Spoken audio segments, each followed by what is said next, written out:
남의 떡이 더 커 보인다라는 말이 있습니다. 자신이 가진 것이 충분함에도 거기에 만족하지 못하고 남의 것을 탐하는 것을 말하는 것입니다. 욕심이 많은 사람은 자신이 가진 것에 만족을 하지 못하고 늘 자신이 가지지 못한 것에 욕심을 냅니다.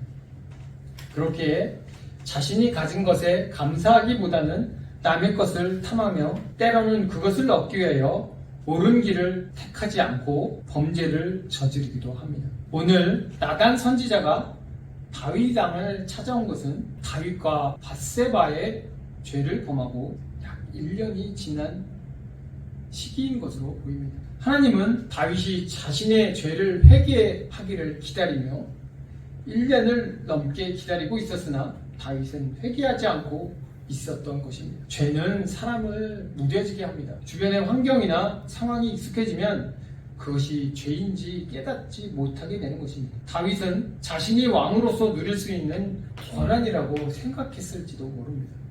당시의 세상의 기준으로는 왕은 어떠한 처벌도 받지 않고 가능한 일이기 때문입니다. 그러나 이것은 하나님께 죄를 지은 것이고 그렇게 하나님과의 관계를 멀어지게 한 것입니다. 하나님과 늘 함께하던 다윗의 신앙과 영성이 다윗의 그 죄로 인하여 멀어지고 무뎌진 것입니다.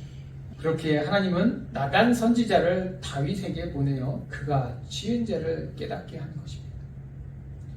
그리고 나단 선지자의 비유로 시작을 합니다. 부자가 자기에게 온 행인이 있어 손님을 대접하기 위해 자신이 가지고 있는 소와 양이 아닌 가난한 자의 양을 빼앗아 대접하였다고 다윗에게 이야기합니다. 비유는 어떠한 때 사용합니까? 사실 이러한 비유는 주변에 친숙한 것을 이용하여 말하고자 하는 핵심 내용을 나타내거나 설득하는 데 사용하는 것이 비유입니다.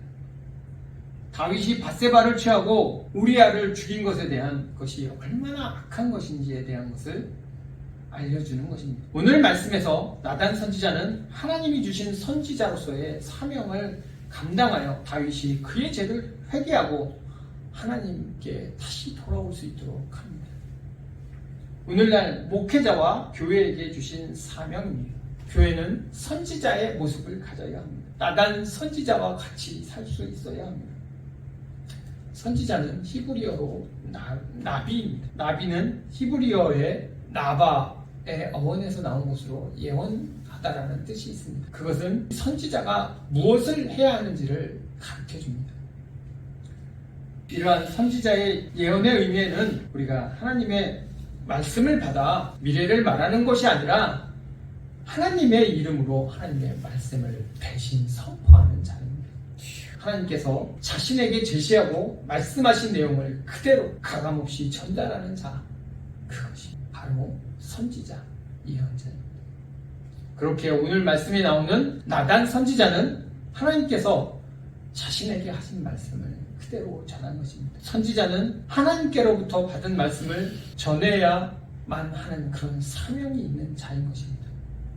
에레미야 1장 17절의 말씀을 보면 그러므로 너는 내 허리를 동이고 일어나 내가 내게 명령한 바를 다 그들에게 말하라. 그들 때문에 두려워하지 말라. 내가 그들 앞에서 두려움을 당하지 않게 하리라. 오늘 나단 선지자를 통해서 교회와 우리에게 전하는 그 사명이 무엇인지 이야기하도록 하겠습니다. 첫째는 말씀을 전하여 세상을 깨우는 것입니다. 말씀을 전하는 것, 복음을 전하는 것이 무엇입니까? 세상을 깨우는 것입니다. 그리스도를 통해 죄에 빠진 우리를, 하나님에게서부터 멀어진 우리를 하나님 앞으로 돌아오게 하는 것입니다. 말씀을 전할수록 느끼는 것이 있습니다. 그것은 말씀 그대로를, 그 자체를 전하는 것입니다. 나의 생각이나 나의 경험이나 가치관, 때로는 내가 가지고 있는 그 신앙마저도 내려놓고 말씀을 그대로 전하는 것입니다.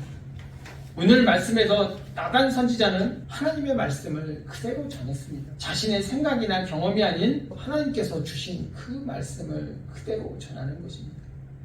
제가 설교를 하면서 가장 고민하는, 어려워하는 부분은 말씀을 전할 때 하나님의 뜻에 맞게 전해는가입니다. 하나님의 말씀을 외우고 가지는 않았는지, 혹시 나의 생각이 더 들어간 것은 아닌지, 그 의미를 잘 전달했는지, 그것입니다. 말씀을 화려하고 유창하게, 말씀을 듣는 사람을 감동하게 하는 것보다 말씀의 본질에 맞춰 잘 전달했는가. 사람들에게 참된 복음을 전할 수 있는 것은 하나님의 능력으로, 말씀으로 우리를 구원하시기 때문입니다. 하나님이 주신 그 말씀을 그대로 전할 때 하나님 말씀에 힘이 있고 우리를 세상에서 건질 수 있음을 깨달으시기 바랍니다. 둘째는 말씀을 전할 때 이해하기 쉽도록 전해야 합니다. 나단 선지자는 비유를 통해서 말씀을 전했습니다.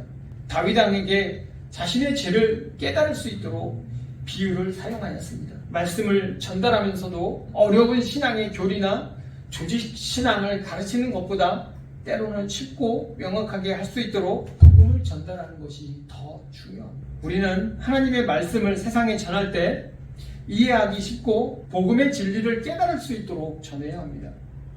말씀을 잘 전달하는 것이, 쉽게 이해할 수 있도록 전달하는 것이 목회자의 사명이고 교회의 사명입니다. 마지막으로 말씀을 전할 때는 강하고 담대해야 합니다. 나단 선지자는 다윗에게 그의 잘못된 죄를 지적하고 하나님의 말씀을 담대하게 전했습니다.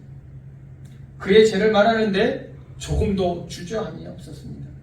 오늘날 교회가 세상에 가져야 할 그 모습입니다. 오늘 나단 선지자는 왕에게 이런 이야기를 합니다. 다윗이 나단 선지자의 비유를 깨닫지 못하고 부자가 자신을 가리키는 것인지 알지 못하고 가난한 자의 양을 빼앗아 부자에게 분노하여 양의 새끼는 4배나 갚아주어야 한다는 말을 합니다. 그러자 나단 선지자가 바로 이야기합니다. 당신이 그 사람이다. 이 얼마나 대담한 말입니까? 당시에 다윗 왕은 이스라엘을 통일한 왕이었고 그 당시 주변 국가의 전쟁에서도 모두 승리한 절대 군주였습니다. 다윗 왕 한마디면 나단 선지자는 죽을 수도 있었습니다. 그럼에도 불구하고 나단 선지자는 다윗 왕 앞에 담대히 하나님의 말씀을 전하며 그의 죄를 지적한 것입니다. 선지자란 무엇입니까? 하나님의 말씀을 그대로 가감없이 전하는 사람입니다. 오늘 우리의 모습은 어떻습니까? 목회자인 저조차 어떤 모습을 살고 있는가 다시 한번 생각해 보게 됩니다. 나단 선지자의 그 말씀을 보면서 목회자의 모습과 교회의 그 사명을 보게 됩니다.